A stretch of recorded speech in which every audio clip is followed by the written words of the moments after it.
Baik, Assalamualaikum warahmatullahi wabarakatuh.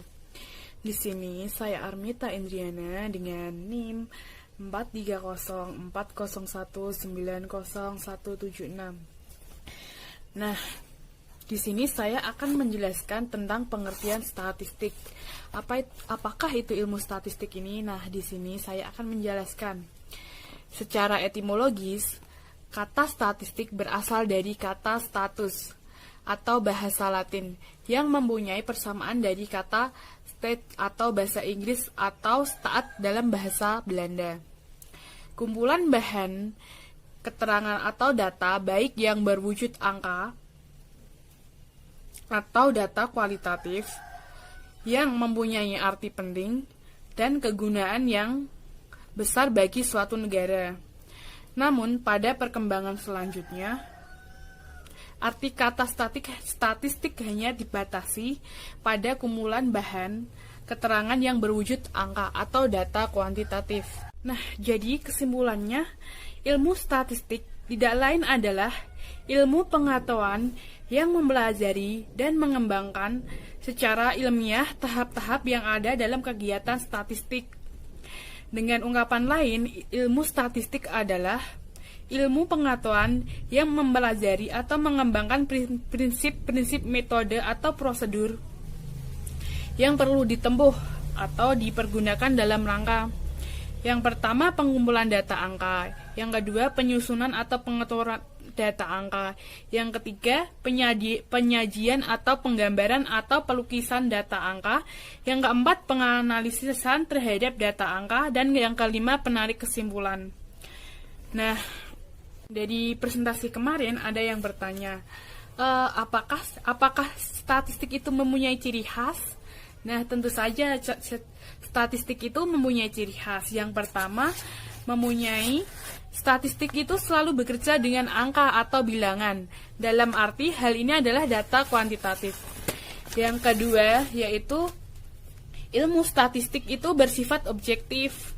Maksudnya dari bersifat objektif itu yaitu mengandung pengertian bahwa statistik selalu bekerja menurut objeknya atau bekerja dengan apa adanya. Yang ketiga yaitu statistik bersifat universal. Ini mengandung pengertian bahwa ruang lingkup statistik tidaklah sempit karena ilmu statistik mempelajari Perkenalkan, nama saya Silviani dengan NIM 43040190190.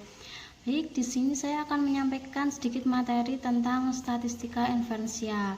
Sebenarnya materi ini telah kami sampaikan pada minggu kemarin, yaitu pada tanggal 3 Maret 2021.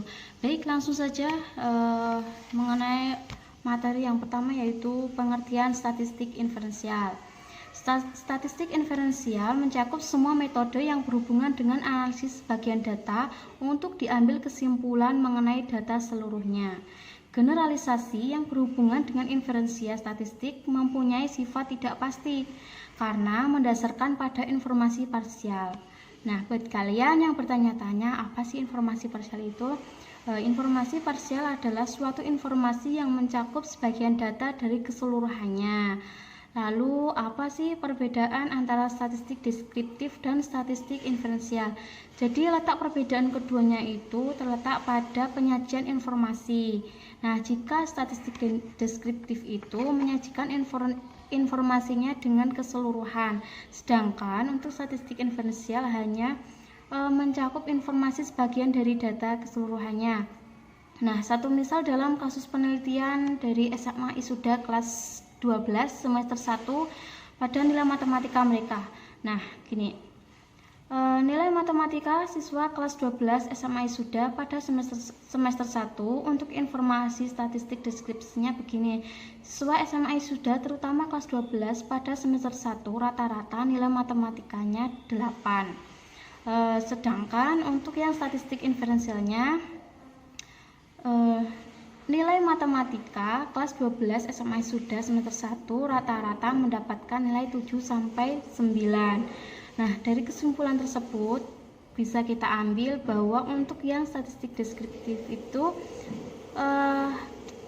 kita dapat melihat itu suatu kepastian bahwa rata-rata nilai mereka itu nilainya 8, sedangkan untuk yang inferensial itu hanya menyebutkan 7 sampai 9. Sehingga kita masih mengira-ngira kira-kira yang paling banyak itu berapa gitu ya. Dari materi tersebut terdapat satu penanya, yaitu dari Mbak Latifatul Qulub Az-Zahra. Mbak Latifatul bertanya, dalam makalah terdapat contoh mengaplikasikan statistika dalam bidang pertanian. Lalu kalau contoh pengaplikasian statistika dalam bidang psikologi itu seperti apa? Pertanyaan itu langsung saya jawab, yaitu dengan jawaban ini, contoh mengaplikasikan statistika dalam bidang psikologi yaitu dalam memahami perilaku individu.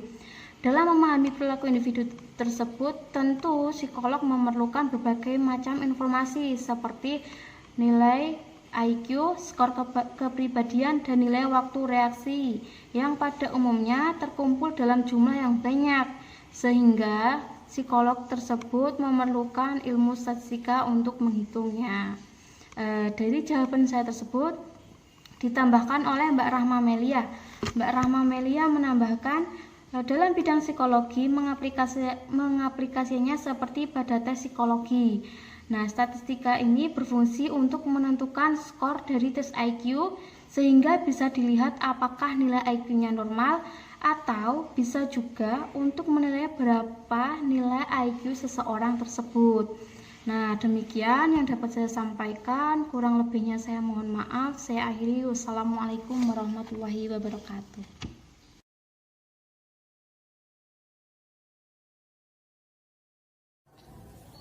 Assalamualaikum warahmatullahi wabarakatuh. Saya Anggita Hayu, NIM 247. Di sini saya akan menjelaskan tentang statistika deskriptif. Nah, sebelumnya ini sudah dibahas tadi tentang pengertian statistika.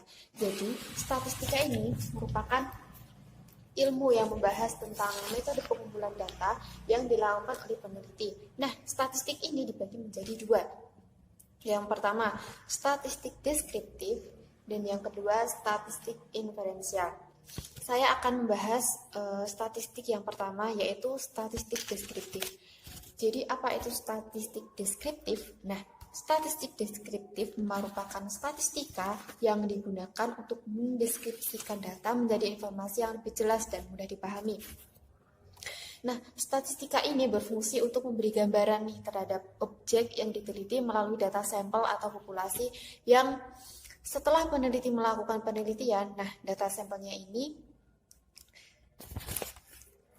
disajikan dalam bentuk statistika seperti itu. Terus apa saja sih penyajian data yang ada di statistika? Nah, dalam penyajian data ini ada berbagai macam nih. Yang pertama, tabel. Tabel ini paling banyak digunakan oleh peneliti karena lebih efisien dan komunikatif. Tabel ini dibagi menjadi dua, tabel biasa dan tabel distribusi frekuensi. Untuk tabel distribusi frekuensi ini digunakan apabila jumlah data yang digunakan cukup banyak, jadi tidak ribet seperti itu. Lalu penyajian data yang kedua adalah grafik. Grafik ini juga dibagi menjadi dua, grafik garis dan grafik batang. Untuk grafik garis, ini biasanya digunakan untuk menjelaskan perkembangan suatu keadaan. Jadi, ada tarik garis yang digunakan dalam tabel tersebut. Lalu yang kedua, grafik batang. Ini biasanya digunakan untuk menjelaskan tentang jumlah suatu penelitian, seperti itu. Lalu yang terakhir adalah diagram lingkaran. Diagram lingkaran ini biasanya digunakan untuk membandingkan data yang telah diteliti oleh peneliti tersebut. Nah, lalu apakah statistika ini penting dimiliki oleh peneliti? Nah, penting sekali. Ilmu statistika ini penting dikuasai oleh peneliti karena apa? Khususnya untuk peneliti kuantitatif, karena apa? Dalam melakukan penelitian kan pasti membuat laporan penelitian. Nah, dalam laporan tersebut jumlah data yang sudah dirangkum oleh peneliti ini bisa disajikan dalam bentuk bisa tabel, bisa grafik, bisa diagram batang seperti itu. Jadi sampai saat ini banyak banget yang sudah menggunakan metode ini. Contohnya ada sensus penduduk, ada penelitian tinggi siswa, minat belajar siswa, dan masih banyak lagi.